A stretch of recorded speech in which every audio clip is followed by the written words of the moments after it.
Hi, this is Pastor Jones wanting to spend maybe 5 minutes with you today. It's a Christmas season, and I think sometimes we need to stop in our tracks and observe some things that would bring greater meaning and understanding to the Christmas season to you and I. Let me give you a couple Christmas observations. I hope to jumpstart your observations today. First of all, observe the birth of the Lord Jesus Christ. It was an act of absolute humility. This one who would be one day the desire of nations would be born in humble Bethlehem, visited by the lowest of the lowest, the shepherds, and he gives to us here a lesson of humility. What did Jesus say? Humble yourself and you will be exalted. Exalt yourself and you will be abased.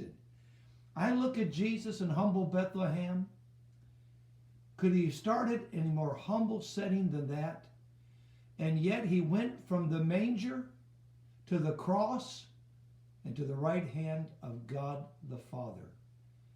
My friends, what a lesson in humility that is for you and I this morning. Secondly, he was visited by shepherds, the keeper of the sheep.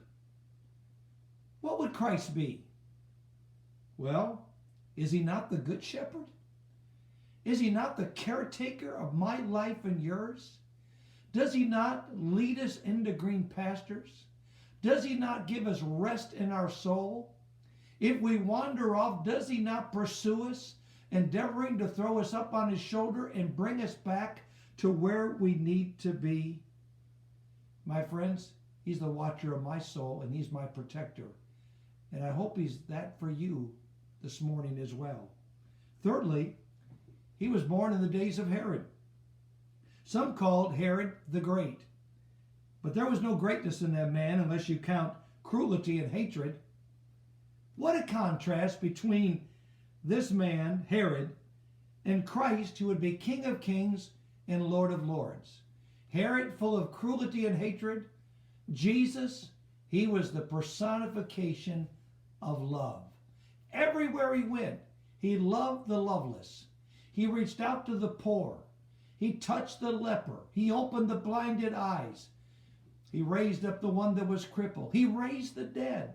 Everywhere he went, he flowed with the love of God, touching, changing, and transforming the lives round about him. And then lastly, when we observe Christmas and look about us in the story that we are so familiar with, we see the Magi, the wise men. They were the educated ones of that day and hour. They were better provided for. They lived on a level that was higher than people like the shepherds. And yet, in spite of all that they had, all the knowledge they possessed, they obviously were empty. They were searching. They were hungry for more than what they had. And they were needy. That's the very thing that drove them, one of the things anyway, that drove them to the feet of baby Jesus. The greatest wisdom ever displayed by the wise men was this. With the aid of the star, they pursued Christ. And when they found him, they bowed down, the Bible said, and worshiped. And gave him gifts of frankincense, gold, frankincense, and myrrh. You know what the greatest wisdom that can be displayed today? It's the same thing. Pursuing him. Years ago, I had a postcard on a bulletin board in my office that said this: wise men still seek him. You know what? They still do. This is Pastor Jones saying to you today, have a great Christ-filled Christmas, and God bless you. We'll see you soon.